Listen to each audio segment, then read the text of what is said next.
Le 22 avril à Tunis, lors d'un sommet tripartite, les chefs d'État d'Algérie, de Libye et de Tunisie ont créé un groupe censé se substituer à l'Union du Maghreb arabe, entrée en mort clinique depuis au moins 3 décennies. En effet, suite à l'appel du président algérien Abdelmadjid Tebboune lors du sommet des chefs d'État du Forum des pays exportateurs du gaz qui s'est tenu fin février à Alger, à ses homologues tunisiens et libyens et mauritaniens de réfléchir à un autre format pouvant relever les défis politiques, sécuritaires, économiques et stratégiques auxquels fait face la région du Maghreb. Ce G3, appelé à s'élargir à la Mauritanie et au Maroc, s'il le désire dans le cadre des conditions du nouveau format, aura à faire face et vite à une situation régionale des plus tendues et dangereuses à cause de la guerre en Libye et de l'instabilité dans le Sahel qui deviennent de plus en plus des terrains où s'expriment les luttes d'influence des grandes puissances mondiales, dont les États-Unis, les pays de l'Europe du Sud, la Chine, la Russie et la Turquie. Il est clair pour de nombreux observateurs que c'est le noyau Algérie-Tunisie, vu que ces deux pays sont stables, qui sera le moteur de cette nouvelle alliance stratégique en Afrique du Nord et au Sahel, mais aussi dans le bassin méditerranéen. En effet, la Méditerranée représente un espace stratégique pour la Russie dès lors qu'il s'agit de sa voie d'accès aux mers chaudes ainsi qu'au Moyen-Orient. Étant le deuxième partenaire commercial de l'Union européenne, pour la Chine, l'accès à la mer Méditerranée via le canal de Suez est crucial dès lors que plus de 2 tiers de son commerce empruntent la voie maritime. Depuis la réorientation de politique extérieure des États-Unis engagée sous la présidence Obama vers l'Indo-Pacifique, la marine américaine a diminué sa présence en Méditerranée. Néanmoins, sur le plan stratégique, la Méditerranée demeurera une zone d'intérêt pour les États-Unis à l'avenir, notamment dans le contexte de l'opération militaire spéciale russe en Ukraine en tant que porte d'accès à la mer Noire. La Méditerranée est actuellement le théâtre d'un réarmement naval mondial sans équivalent. Il concerne, selon des spécialistes, l'ensemble des puissances de la zone et l'ensemble des bâtiments de surface ou de sous-marins. L'Algérie, à titre d'exemple, est en train de construire 2 porte-hélicoptères d'assaut. Elle possédera bientôt 10 frégates et 15 corvettes. Elle a également acquis, auprès de la Russie, 4 sous-marins supplémentaires de type Kilo 636. La modernisation de la marine algérienne a notamment permis la constitution de capacités offensives, notamment avec les forces navales concentrées à Mars el-Kébir. En effet, elle a acquis des capacités de frappe dans la profondeur, y compris en Europe. L'Algérie dispose notamment de 6 sous-marins Kilo dotés de missiles de type calibre Club S, d'avions de combat Su-30, MiG-29 et MiG-25, et probablement dans les prochains mois des Su-34, Su-35 et Su-57 furtifs. Elle dispose également de capacités de tir quasi-balistiques avec les Iskander, des capacités de déni d'accès et d'interdiction de zones en Méditerranée occidentale à travers un dispositif de défense antiaérienne composé de S-300 et probablement aussi de S-400 et des systèmes perfectionnés de radars, notamment de type résonance, de brouillage et de guerre électronique. Ainsi, selon certains experts militaires, l'Algérie pourrait constituer une véritable bulle de déni d'accès dans le détroit de Gibraltar et jusqu'au sud de l'Espagne, dans une logique de sanctuarisation de la Méditerranée occidentale. Les forces navales tunisiennes disposent quant à elles de 36 patrouilleurs et de forces spéciales maritimes de haute qualification qui viennent s'ajouter à leurs homologues algériennes. Ainsi, quelle est la situation en Libye et quelles sont ses interactions avec l'environnement régional et international? Comment s'imbrique la situation libyenne à celle du Sahel dans le contexte des élections présidentielles tchadiennes et du départ des forces françaises et américaines de cette région? Comment analyser ce retour en force de la Russie et de la Chine en Méditerranée? Le groupe de 3 a-t-il vocation à faire entendre la voix du Maghreb dans ce grand jeu? Pour analyser et tenter de répondre à toutes ces questions fondamentales, j'ai l'honneur et le plaisir de recevoir depuis Tunis Akram Khariev, expert en sécurité et en défense, fondateur et animateur du site d'information militaire MENA Défense. Akram Khariev, bonjour et merci d'avoir accepté de nous accorder cet entretien. Bonjour et merci à vous, merci aux auditeurs aussi. Tout le plaisir est pour nous. Alors, Akram Khariev, depuis l'agression de l'OTAN sous instigation de la France contre la Libye en 2011 et le renversement et l'assassinat du guide libyen Mohamed Kadhafi, le pays, c'est-à-dire la Libye, n'arrive ni à résorber la violence, ni à revenir au processus constitutionnel et à accorder les différentes parties qui se disputent le pouvoir avec l'aide de puissances étrangères. Alors, première question, pouvez-vous nous expliquer où se trouvent les blocages et pourquoi l'ONU n'arrive toujours pas à faire avancer la situation en Libye? Bon, d'abord, la problématique libyenne dépasse le cadre de la simple guerre civile avec deux ou trois euh, parties qui s'affrontent.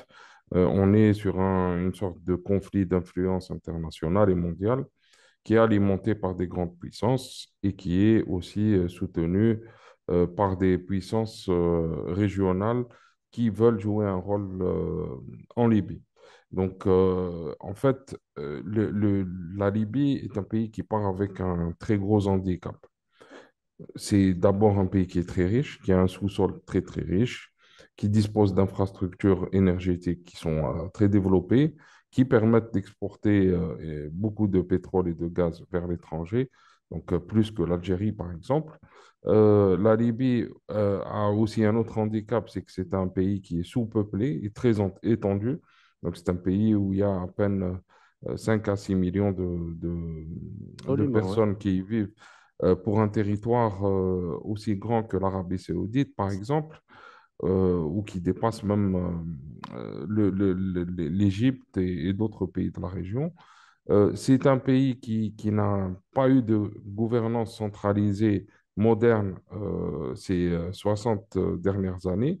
Malheureusement, depuis son indépendance, il n'a jamais connu de réelle gouvernance moderne, y compris des tentatives de gouvernance, disons, socialisante, progressiste, qui étaient vouées à l'échec, mais qui ont quand même réussi à constituer dans certains pays un noyau d'État solide qui n'a Oui, pas bougé. On l'a vu par exemple en Syrie, on l'a vu en Algérie, on l'a vu en Égypte, on le voit un petit peu partout. C'est vrai que c'est très difficile pour ces pays-là de faire une transition vers le monde, on le voit en Russie aussi, hein, vers la modernité, mais le noyau existe. La Libye a eu une sorte d'expérience hybride euh, à la fois progressiste, mais très, très traditionnaliste aussi, basé sur un tribalisme mis en avant depuis toujours.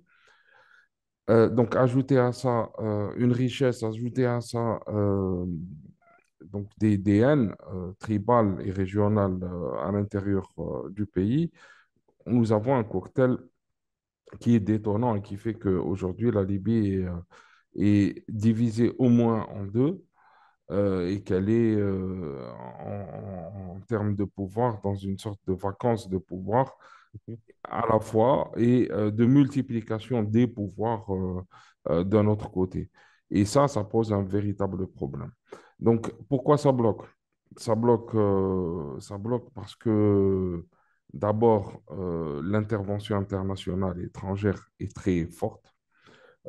Tous les acteurs mondiaux sont aujourd'hui présents en Libye.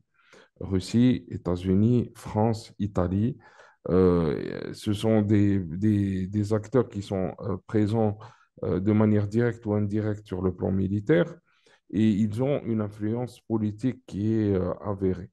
Nous avons des acteurs régionaux comme les Émirats, par exemple, ou même à une certaine période Qatar ou la Turquie, qui jouent un rôle militaire qui est avéré. Donc, toute cette galaxie d'acteurs militaires veulent d'une solution militaire et donc veulent d'une confrontation. Il se trouve que le peuple libyen est aussi euh, en manque de volonté guerrière, ce qui est une très très bonne chose.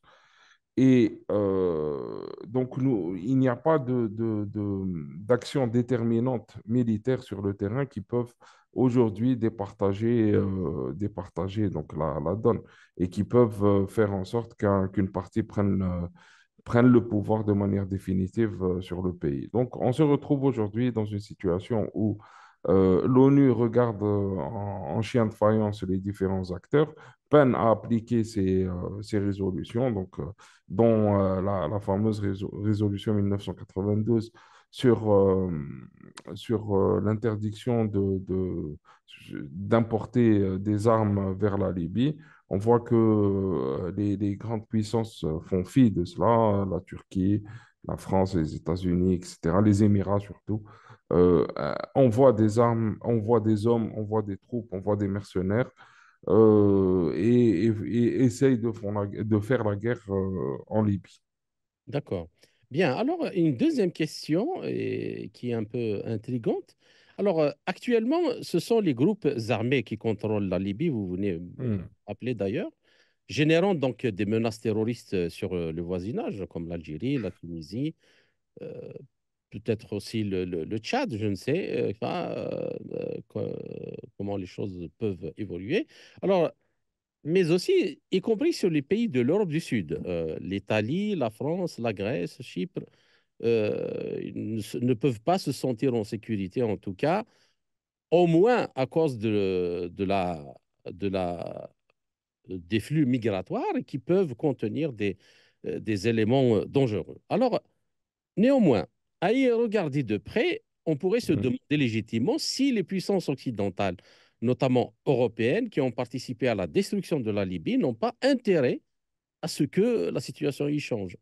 Le fait est qu'ils ne font strictement rien pour aider à changer la donne, premièrement, et puis à ce qu'ils ne profitent pas justement d'une espèce de marché noir pour acheter le pétrole et pomper le pétrole libyen qui est actuellement, dont la production et la commercialisation est contrôlée par les groupes armés. Alors, êtes-vous d'accord avec cette analyse? Et puis, selon vous, qu'est-ce qui se cache derrière cette attitude, disons, un peu nonchalante occidentale?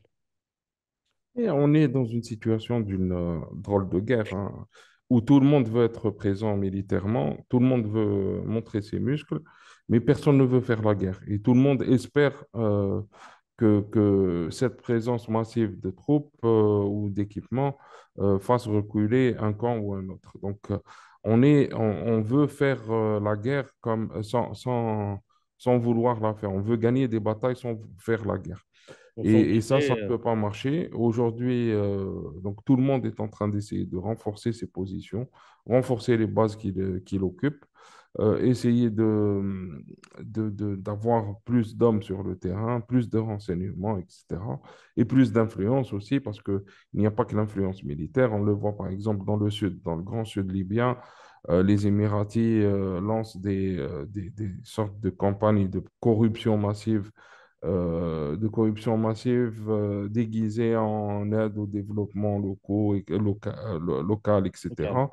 On le voit à travers aussi le financement de certaines personnalités et acteurs politiques à l'intérieur du pays, qui sont directement payés pour prêcher la bonne parole des Émirats. Et donc, c'est par ce genre d'artifice que chacun est en train de se placer. Mais comme je l'ai dit en premier lieu, il n'y a pas d'acteur décisif ayant pris d'action militaire décisive sur le terrain. Je pense par crainte de l'échec, parce qu'on a vu en 2020 la confrontation Est et Ouest et la tentative de prise de Tripoli par les forces de l'armée nationale libyenne a finalement échoué. Ces forces ont été repoussées par l'intervention turque et ça a donné lieu à une sorte de guerre froide entre l'Est et l'Ouest. Mhm. D'accord. Alors, la question suivante, Akram Khalif. Depuis le mois de mars, pour la première fois en Libye, la présence d'une société sécuritaire privée américaine est devenue publique. C'est annoncé même officiellement. Alors, il s'agit de la société Amentum, dépendant du département d'État américain et du secrétariat à la défense. Cette entreprise a été créée en 2020, elle succède à l'entreprise militaire DynCorp, qui travaillait également avec les deux ministères et qui a dispensé des formations aux forces sécuritaires en Irak et en Afghanistan et autres. Et puis, selon les informations dont on dispose, le but de cette présence est de participer à la formation militaire des groupes armés dont l'objectif de les intégrer dans les forces officielles de l'État. Voilà ce qui est dit. Maintenant, comment analysez-vous ce fait, vous en tant qu'expert militaire et puis expert de la région aussi, notamment dans le contexte du retrait des forces françaises et américaines des pays du Sahel, comme le Niger, le Mali et le Burkina Faso? Ouais, justement, l'utilisation de ces sociétés militaires privées comme force proxy, très facile à utiliser, à retirer, à déployer et, comment dire, et à dédéployer d'une région, ça permet plus de flexibilité aux États. Donc, ça permet aussi de préserver l'image des différents États en disant que officiellement, leurs armées ne sont pas présentes. On a vu, vous savez, la Libye a été un terrain pour les sociétés militaires privées depuis une dizaine d'années, hein. On a eu des sociétés ukrainiennes, on a eu des sociétés russes, on a eu des sociétés françaises.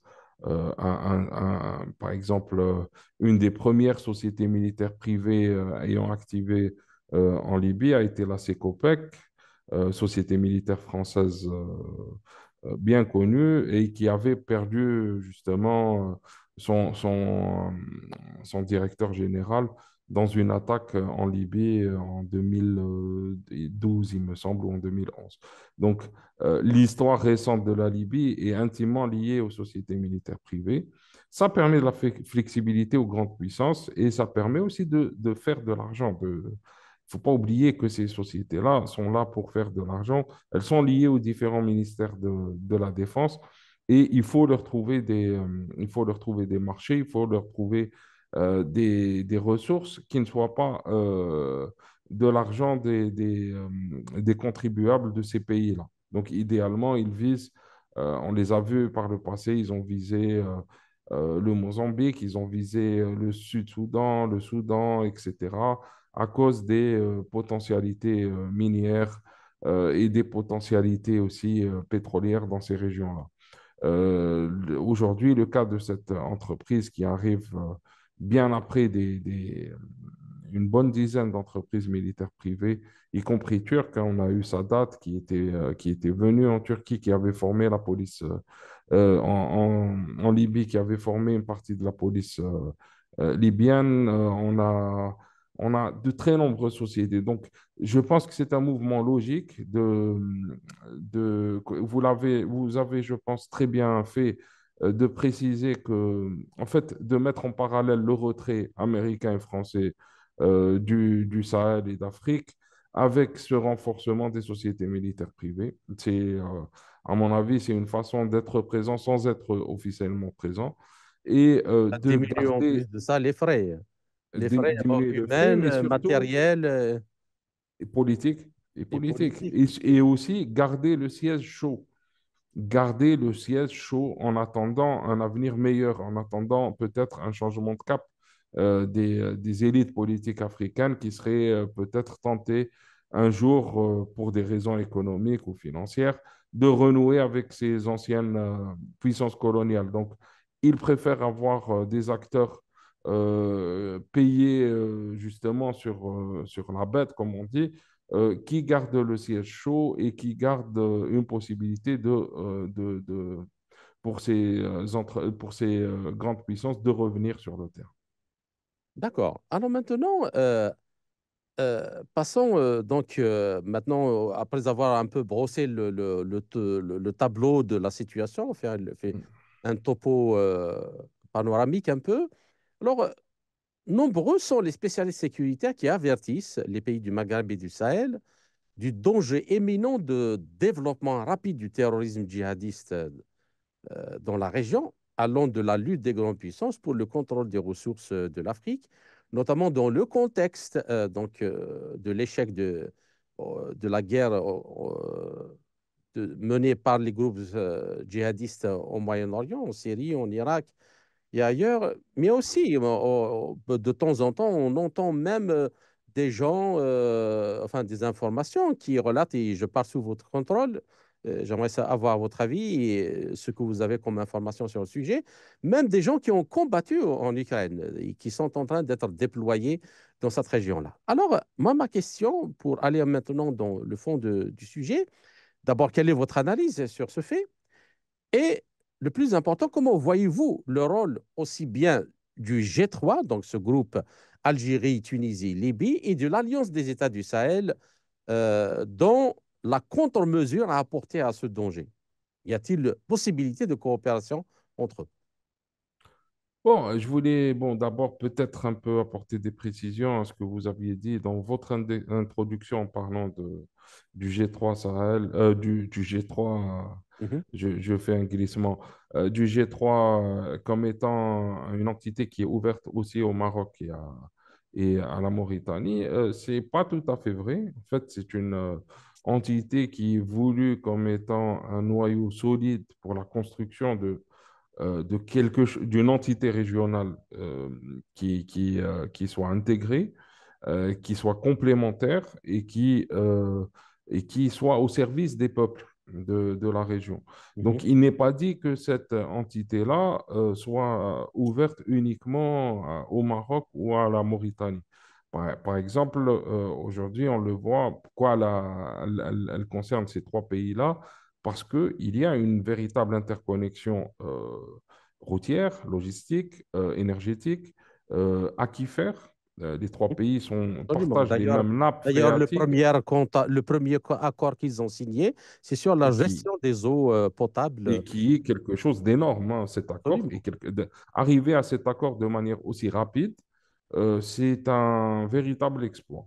Donc Je on rappelle a que ce cette. genre de problème, en général, c'est des problèmes qui créent des guerres même dans d'autres Et pas régions. des unions. Et pas des unions. Donc, c'est très, très bien que dans une région comme ça, désertique en plus, les trois pays aient réussi à s'unir pour décider ensemble de leur Absolument. avenir aquifère.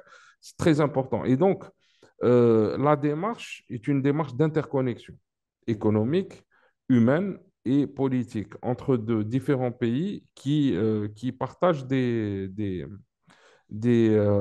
frontières entre eux.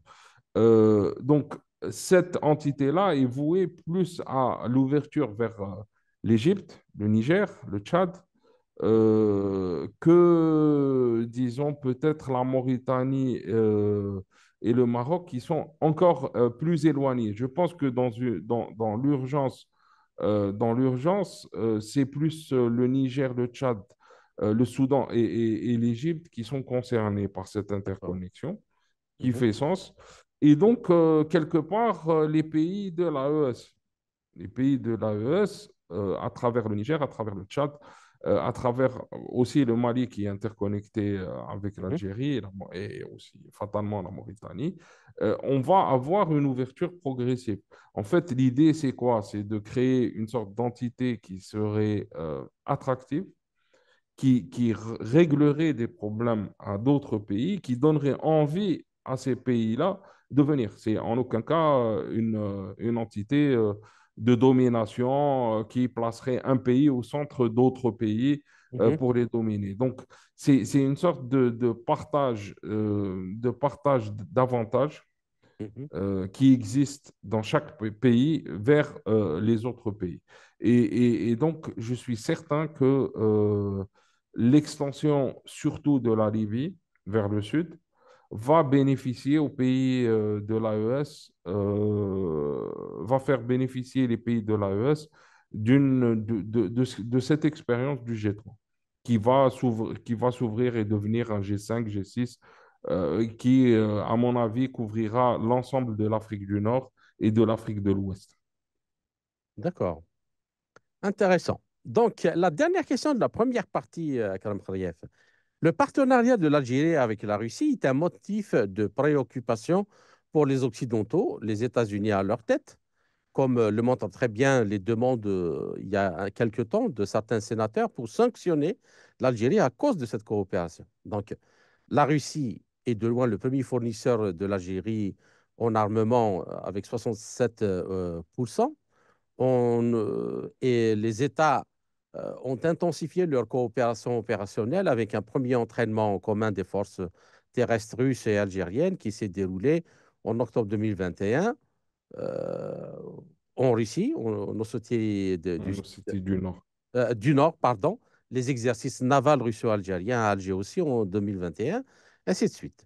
Alors, comment l'Algérie et la Tunisie vont-elles, voient-elles, ou comment voyez-vous, vous, leur rôle dans le bassin méditerranéen, parce que c'est extrêmement important aussi, dans le contexte de la situation en Libye, en Syrie, au Proche-Orient.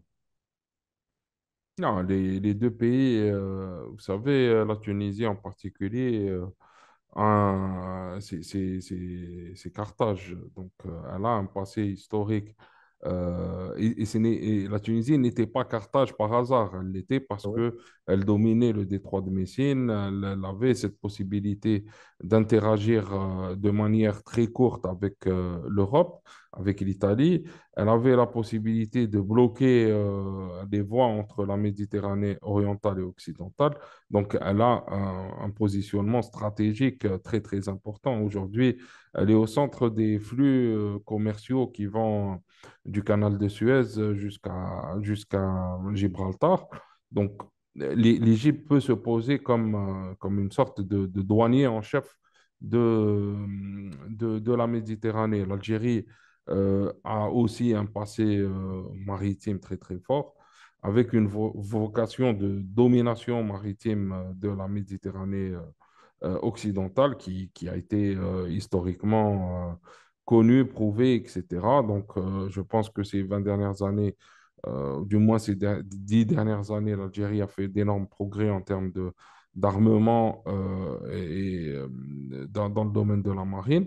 Mais on voit aussi que l'Algérie regarde avec beaucoup d'attention ce qui se passe en termes comme vous l'avez dit, d'interdiction maritime en mer Noire et en mer Rouge. Et on voit qu'aujourd'hui, l'Algérie peut jouer sur les deux, donc sur miser sur les deux chevaux qui est ceux de la marine classique et aussi de cette nouvelle forme hybride d'interdiction maritime qui passe par les drones, qui passe par les missiles, etc., etc.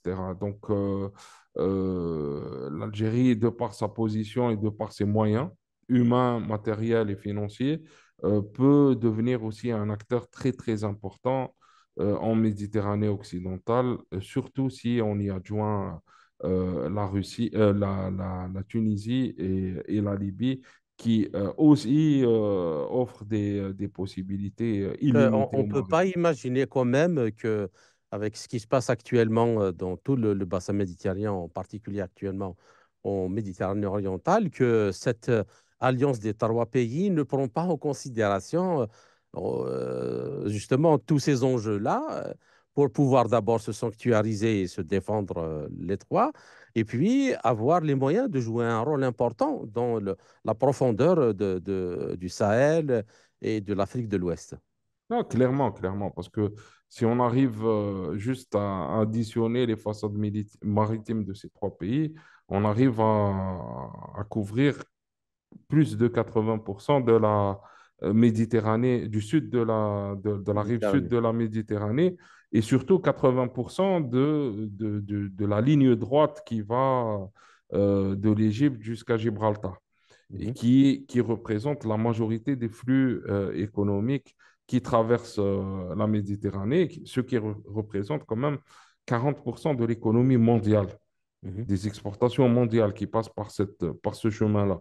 Et donc, avoir une alliance de ces trois pays qui, de plus, ont des moyens différents et des options différentes qu'ils peuvent prendre pour assurer leur profondeur stratégique, mais aussi leur domination réelle.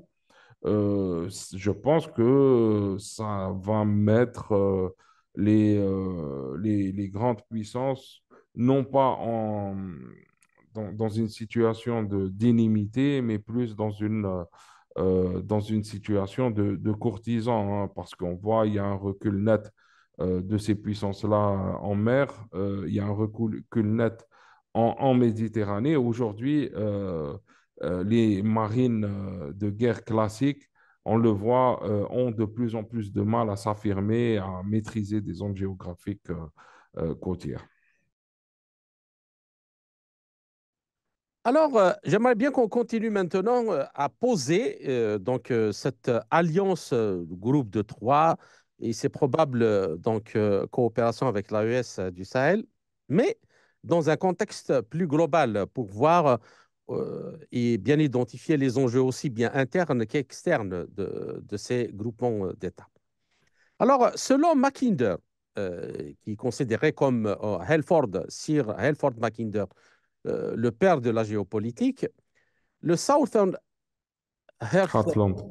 Heartland, c'est la partie sud du cœur de l'île du monde, s'étend du Soudan à la pointe ouest de la Gambie sur la côte atlantique et couvre la partie de l'Afrique située en dessous du Sahara jusqu'aux forêts tropicales qui se tendent au niveau de l'équateur.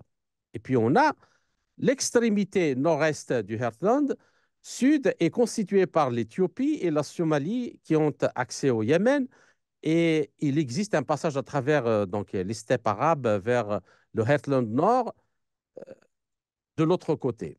Alors, Mackinder évoque certaines similitudes entre les deux massifs désignés en ce qui concerne la facilité des liaisons de transport, les réseaux fluviaux et les terres fertiles. Bien. Alors, il souligne notamment l'importance de la Syrie et de la Palestine historique en tant que lien entre l'Afrique et l'Eurasie. Et dans le contexte des conflits actuels en Syrie et dans la bande de Gaza, ainsi que des efforts déployés par les États-Unis pour maintenir leur contrôle sur la souveraineté libanaise et pour utiliser Israël comme mandataire en Asie occidentale, cela indique que Washington s'appuie toujours sur la formule de Mackinder, c'est qu'on est toujours dans la même configuration géopolitique pour définir sa stratégie dans la région. Bien. Alors, quelle place, à votre avis, pour le Maghreb dans le cadre de cette nouvelle alliance qui émerge et le Sahel dans la nouvelle architecture multipolaire en formation dans le monde? Comment Bon, interagissent tous ces aspects-là, notamment avec toutes les turbulences qui existent actuellement en Méditerranée? donc, je vais quand même essayer de lier votre introduction à votre question et répondre par rapport à ça. Donc, ce qui n'est pas dit dans l'introduction et dans la théorie de Mackinder, c'est que on parle d'horizontalité des flux. Mhm. Ce qu'on voit ici, c'est que ce qui est Absolument, oui. décrit, ce sont des flux horizontaux. Et donc, il faut voir le monde comme étant une sorte de millefeuille, de flux Mhm. qui sont parallèles les uns aux autres et qui vont dans l'axe est-ouest. Mhm. Et donc, qu'est-ce qu'on a? On a eu ce découpage par euh, les grandes puissances coloniales de l'Afrique de façon non pas horizontale, mais de Et façon vertical. verticale.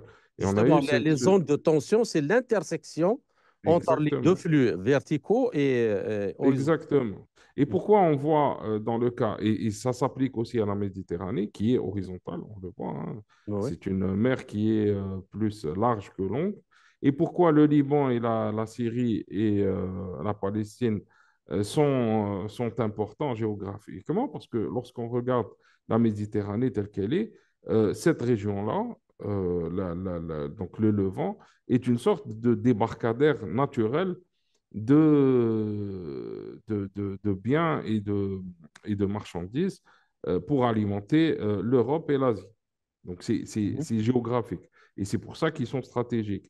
Le rôle du Maghreb, le rôle de l'Afrique du Nord, étant le chemin le plus court de Gibraltar vers ce débarcadère-là, est naturellement d'assurer la sécurité et Mhm. le contrôle des flux. Et donc, nous revenons à cette vocation-là en constituant une entité régionale horizontale, qui Et est ce aussi, G3. il me semble que si l'on pense en termes de corridor horizontal, avec Hmm. le corridor qui est pensé entre Dakar et Djibouti, Exactement, j'allais arriver à ça. excuse-moi, Et on arrive au Sahel, une alliance des pays, donc cette horizontalité qui serait appliquée au Sahel, remettrait donc en exergue les flux naturels qui allaient de Zanzibar jusqu'à Dakar ou de Bab el-Mandeb jusqu'à Dakar. mhm, Et qui sont des flux et des voies naturelles, pas que pour le commerce, pour le pâturage, pour l'agriculture, etc., pour la transport répartition aussi. des eaux, le transport, etc., etc. Donc, l'existence ou la création d'alliances horizontales, ça fait sens, ça fait réellement sens. Et ça va dans le sens de la géopolitique, ça va dans le sens de la montée en puissance de ces régions-là, qu'on a exprès découpées de manière verticale pour qu'elles ne puissent jamais atteindre leur De toute puissance façon, naturelle. par exemple, dans l'émergence des BRICS, pour l'Inde et la Chine, c'est surtout les flux horizontaux et même l'Iran. Exactement, Et ce sont les flux exactement, horizontaux qui les exactement. intéressent. Tout à fait, tout à fait. Donc voilà, la Mhm. place du Maghreb et du Sahel est centrale. On est en train de vivre un moment historique qui est une sorte de reconstitution naturelle de ces deux entités-là qui interagissent et qui ont cohabité naturellement pendant des centaines d'années. Et donc, on est en train de le vivre aujourd'hui. D'accord. Alors maintenant, j'aimerais bien poser la chose un peu d'un point de vue, disons, euh, du retour des grandes puissances dans la Méditerranée. Alors, la Méditerranée représente un espace stratégique pour la Russie.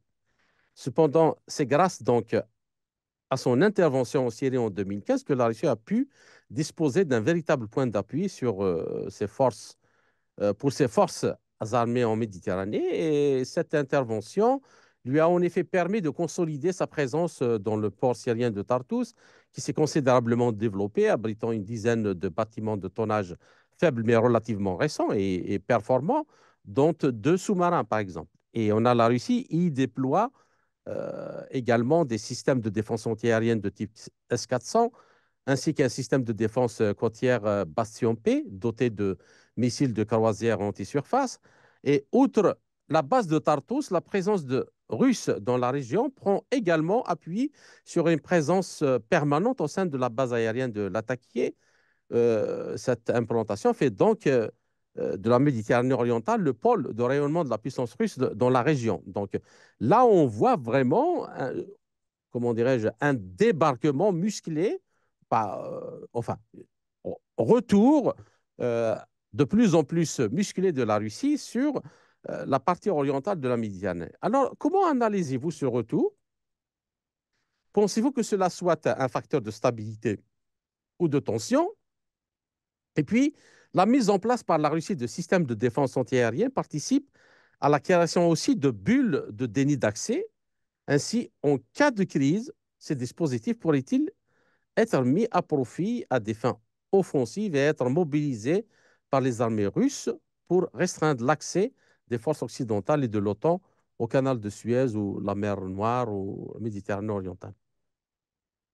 Bon, je ne sais pas si, je ne peux pas dire comme ça que si la Russie sa présence est un facteur de stabilité ou d'instabilité dans une région. Il s'agit d'une projection de force et d'une domination d'une région.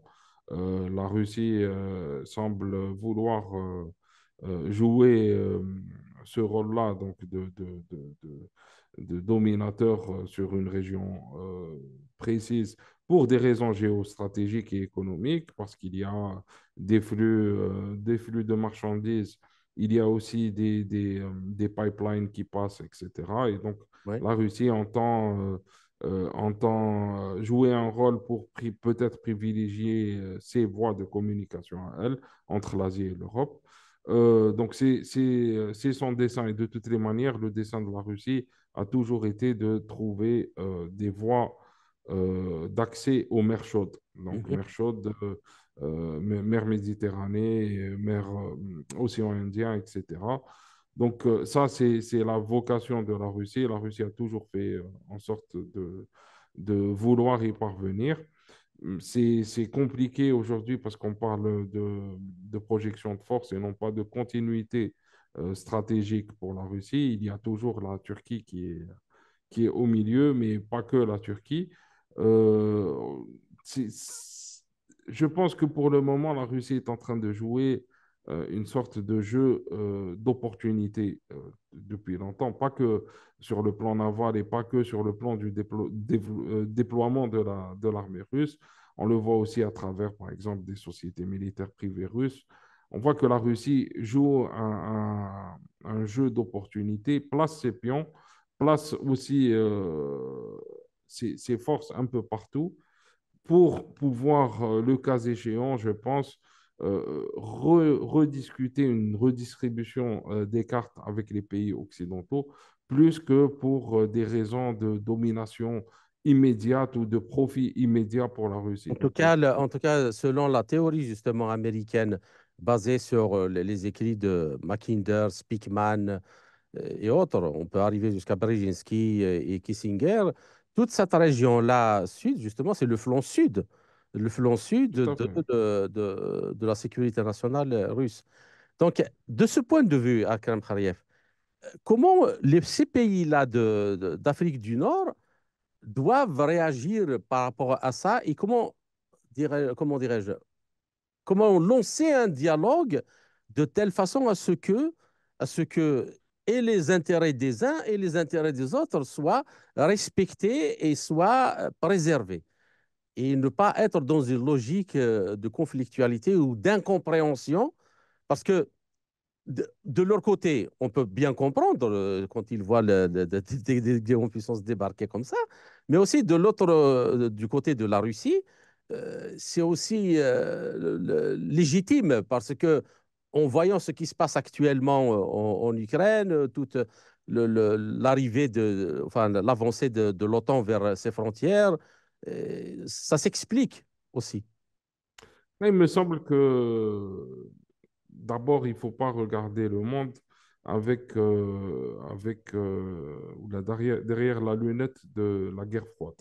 Donc la Russie n'est pas l'URSS, Mhm. il n'y a pas de dogme, il n'y a pas d'idéologie derrière ce que fait la Russie, autre que Défendre ses intérêts. l'économie, que défendre ses intérêts, expandre son économie, étendre ses capacités militaires, etc., de renseignement. Mais il n'y a pas d'idéologie. Et donc, la Russie n'a plus, comme ce fut le cas de l'URSS, n'a plus ce besoin d'être partout et Mhm. d'influer idéologiquement partout. La Russie a des intérêts qui sont très concrets et agit avec beaucoup de réel politique, enfin, devrait agir avec beaucoup de réel politique. Et donc, comprendre là où elle peut faire des choses, comprendre aussi là où elle ne peut pas, ou là où elle doit partager son influence avec les pays occidentaux. Là aussi, les États-Unis, je pense que vis-à-vis, par exemple, de l'Algérie, on voit que les États-Unis, contrairement à ce que vous disiez par rapport aux sénateurs américains, je pense que il ne faut pas prendre la chose comme ça, il faut prendre l'inverse. Il faut dire, oui, il y a eu des sénateurs américains qui ont demandé à Mhm. ce que l'Algérie soit punie. Et qu'a fait le gouvernement Des États-Unis. américain? Oui, oui. Il n'a rien fait contre l'Algérie. Ça veut dire que le gouvernement des États-Unis est prêt à se confronter à ses propres élus pour défendre ses intérêts étant de garder une très bonne relation avec l'Algérie et de lui permettre aussi d'avoir de bonnes relations avec la Russie.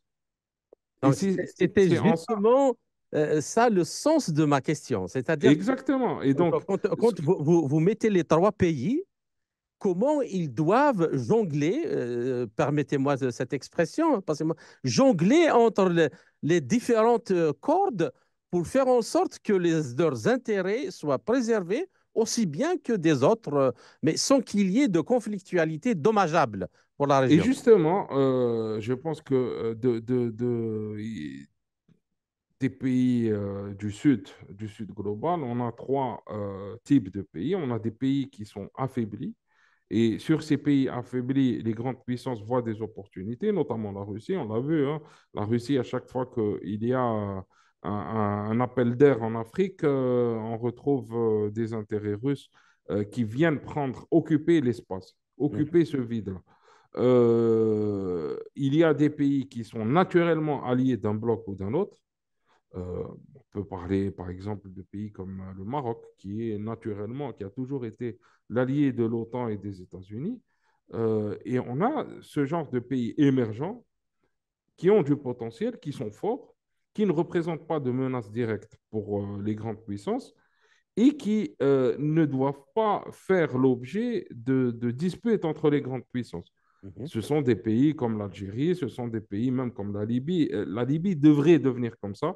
Ce sont des pays comme l'Égypte ou comme l'Inde, où l'on voit que les grandes puissances n'ont pas intérêt à entrer en conflit avec d'autres grandes puissances autour de ces pays-là, parce qu'elles ne peuvent que perdre ces pays-là. Et mhm. donc, nous avons cette construction harmonieuse qui se fait entre les grandes puissances autour de ces pays pivots, donc dont l'Algérie et dont la région Maghreb. On voit qu'il n'y a pas de grand risque de confrontation entre Washington et Moscou par rapport à ce qui se passe ou à l'attitude d'Alger ou de Tunis vis-à-vis de ces pays-là. Au contraire. D'accord, bien, c'est clair. Alors, le deuxième partenaire commercial, donc en passant maintenant à l'arrivée de la Chine. Étant le deuxième partenaire commercial de l'Union européenne pour la Chine, l'accès à la mer Méditerranée via le canal de Suez est crucial aussi, dès lors que plus de deux tiers de son commerce emprunte la voie maritime. Et on a, pour la Chine, créé un réseau mondial de ports interconnectés est nécessaire et il se traduit notamment par des investissements massifs dans des infrastructures portuaires. Et dans cette perspective, les ports méditerranéens constituent une cible de choix pour les intérêts chinois. On a vu les investissements chinois dans des infrastructures portuaires méditerranéennes concernant l'ensemble de la zone. Cherchell en Algérie, Port Saïd et Alexandrie en Égypte, Ashdod et Haïfa en Israël, le terminal Camport du port Ambarli d'Istanbul, les ports de Savone, Trieste, Gênes et Naples en Italie, Le etc. Pirée en Grèce. Oui, pour ne citer que cela. Et certainement, la dynamique va continuer. Alors, comment analysez-vous ces investissements chinois en Afrique du Nord et subsaharienne? Et puis, est-ce que, par rapport à ce que vous venez de dire avant que je vous pose cette question-là, qui est très, très important, c'est le fait que, donc, il y a l'émergence de certains pays qui ont les capacités de revendiquer un statut et tout en ayant une politique extérieure harmonieuse avec tous les partenaires. Alors, les Occidentaux, dans ce cas-là, ont-ils raison de s'en inquiéter de cette arrivée de la Chine? Moi, je Comme, pense que comme on le voit actuellement dans pas mal de médias occidentaux, notamment français d'ailleurs, qui parlent de la Afrique, soi-disant entre guillemets, en remplacement de la France-Afrique qui est décédée. ben, les Occidentaux ont peur parce qu'ils perdent du terrain un peu partout face à la Chine, notamment de manière sur les questions économiques. On voit aussi que la Chine a une politique qui est réellement de non-ingérence dans les affaires politiques de ces pays-là. La Chine a aussi une politique sur le long terme avec ces pays-là qui n'est pas liée qui n'est pas liée avec les différents mandats politiques à l'intérieur du pays. On voit aussi que la Chine ne se soucie pas des questions liées à la liberté d'expression, à la liberté de la presse, aux droits de l'homme, etc. Donc, n'essaie pas d'appliquer la pression sur les pays africains sur ce sujet-là, ce qui est très confortable pour eux. Mais d'un autre côté, il faut comprendre aussi que la Chine est en train de connaître une situation très dynamique en termes de stratégie. Elle n'a pas une stratégie qui est très, très claire, mais elle évolue.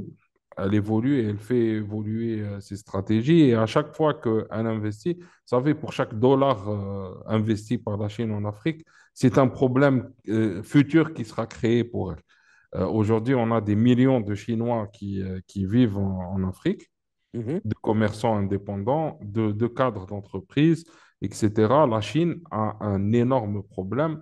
C'est vrai que l'Afrique rapporte, je pense, 60 milliards de dollars chaque année à la Chine en termes de transfert d'argent. Oh oui. Et je pense que ça représente au moins 2 milliards de dollars de transfert de personnes chinoises vivant en Afrique. Mhm. C'est vrai que ça représente une manne financière énorme et surtout gratuite pour les Chinois. Mais en contrepartie, plus il y a de Chinois, plus il y a de transferts, plus il y a de Chinois en Afrique, plus aussi il y a nécessité de couverture diplomatique, notamment de couverture consulaire, de protection, de sécurité, etc. Et tout Mhm. ceci, aujourd'hui, fait que la Chine est un des pays au monde qui a la plus faible couverture consulaire pour ses ressortissants. Je pense Sortissant. que c'est un agent consulaire pour 200 000 ressortissants, ce qui est très, très loin des 1 pour 20 000 des États-Unis, par exemple. Mhm. Donc, vous voyez, ils sont dynamiques, mais la Chine se crée à elle-même des problèmes auxquels elle va devoir faire face dans l'avenir. Mais de manière plus simple, la Chine a besoin de quoi? A besoin de comptoirs logistiques en Afrique du Nord et en Afrique de l'Est pour lier le continent asiatique à l'Afrique et à l'Europe. Et elle a besoin aussi de routes que ce soit euh, ces, euh, pour extraire les ressources africaines Mhm. ou pour livrer sa marchandise. Donc, et là, elle est en train de travailler à ça, en train d'investir sur des infrastructures, etc. Et c'est clair que les Européens qui avaient cette vision extractive et exclusivement extractive de l'Afrique se retrouvent débordés par ce volontarisme chinois. D'accord. Donc, disons, pour les Africains, C'est tout bénef. c'est tout C'est tout bénef. bénef. C'est Voilà. tout bénef parce C'est ça qu'au que. pire, ça va pousser les Occidentaux à changer de paradigme et à Absolument. avoir une attitude mature avec les Africains ou du moins C'est considérer. quand même étonnant de voir Ouais. la presse française parler de Cine-Afrique ou peut-être même de Russe-Afrique, je ne sais pas moi après, sous-entend que c'est la même politique de domination, la même politique d'exploitation et de pillage qui n'est pas du tout vrai, parce que la Chine construit, elle construit ce que les Occidentaux n'ont pas fait en Afrique. Elle construit les routes, elle construit les ports, des écoles, des infrastructures, et ainsi de suite. Bien. Alors, une dernière question à Karim Khaliev avant de terminer donc, cette émission. J'aimerais quand même, par rapport à la Chine, vous poser une question sur l'aspect de son développement militaire, notamment en Méditerranée. Alors, on a la marine chinoise et pour l'heure peu présente en Méditerranée. Donc, néanmoins, la possibilité d'une militarisation de sa présence est, est palpable avec le développement capacitaire de sa marine. Et selon certains experts, vu les projections actuelles, la taille de la marine chinoise aura augmenté de 138% entre 2008 et 2030, montant en gamme et renforçant ses capacités de projection, comme l'illustre d'ailleurs le lancement de deux premiers porte-avions chinois. Et on a Trois. trois, Le voilà. troisième a commencé à naviguer cette semaine. D'accord, d'accord. Donc, nous avons la joie d'avoir ce scoop. La volonté donc de la Chine d'établir des points d'appui militaire, je crois que c'est tout à fait logique. Et vous venez de le dire, d'ailleurs, ça ne reste que pour protéger ses ressortissants, qui sont en train d'être présents actuellement partout. Et d'appui militaire au-delà de sa périphérie régionale est démontré par la construction aussi d'une importante base. Ça fait quelques années à Djibouti. Djibouti. Oui, et sur un site proche du Détroit de Bab el-Mandeb. Donc, ce n'est pas par hasard que cette base militaire a été construite là-bas. Et puis, à cause de, c'est une porte aussi d'entrée à la Méditerranée. Bien. Alors, est-ce que cette militarisation de ces infrastructures a pour objectif de sécuriser uniquement ses investissements économiques et de protéger ses ressortissants dans la région, ou c'est un autre objectif qui est poursuivi, comme disent une certaine presse mainstream occidentale. Et on a après la jonction entre la présence russe et chinoise, deux pays donc majeurs des BRICS, augure-t-elle d'un changement des rapports de force en Méditerranée face à la marine américaine et de l'OTAN? Bon, d'abord, la Chine est en train aussi d'essayer de s'installer en Afrique de l'Ouest, d'installer une base. Ils discutent avec de nombreux pays. Ce sera peut-être du côté du Ghana ou quelque chose comme ça. Une base qui serait équivalente à celle de Djibouti en termes de grandeur, parce que la base de Djibouti est quand même une infrastructure qui est très, très lourde et très importante pour la Chine. Je pense que la Chine adopte une sorte de stratégie euh, au cas par cas, ou du moins elle classe les pays, notamment africains, en quatre catégories. Donc Mhm. vous avez ce qu'ils appellent, eux, les pays, donc c'est une sorte de matrice. Il y a des pays qui sont sécurisés et avec un gouvernement qui est favorable à la Chine, qui est ami de la Chine. Vous avez des pays qui ont un gouvernement qui est favorable à la Chine, mais qui ont des problèmes de sécurité. Oui, Vous avez des pays qui ne sont pas sécurisés et qui ont un problème avec la Chine, et des pays où vous avez une paix, donc pas de problème de sécurité, mais un gouvernement qui est hostile à la Chine. Donc, ils adaptent leur stratégie en fonction de cette matrice-là. Donc, dans les pays, disons, qui ont les moyens de sécuriser leur territoire et qui sont amis avec la Chine, l'Égypte, l'Algérie, le Maroc, la Tunisie, donc ces pays-là, ils ne font rien parce que leurs intérêts sont supposés être sauvegardés par les pays autres. Vers la catégorie où la sécurité manque, ils essaient de venir en appui. Ils viennent en appui comment? En intégrant les forces de l'ONU, par exemple, les missions de paix. C'est pour ça qu'on a vu un contingent chinois au Mali, en RDC, etc. d'accord. Donc, vous avez des entités favorables à la Chine, mais avec des problèmes de sécurité. Et les autres pays qui ont un problème avec la Chine, ils vont avoir une approche plus politique, essayer de rétablir de bonnes relations pour après essayer au cas par cas traiter ces problèmes. Donc, c'est cette matrice qui est importante dans l'environnement Donc, chinois. la présence militaire, elle rentre Dépend de cette matrice. dans une stratégie encore plus globale. Exactement. C'est pas un objectif étroit, strictement militaire. Exactement. Et le but, c'est protéger leurs hommes, protéger leurs investissements. S'ils arrivent à le faire par juste aider politiquement des pays et avoir une bonne relation, ils le feront comme ça parce que ça ne leur coûtera rien.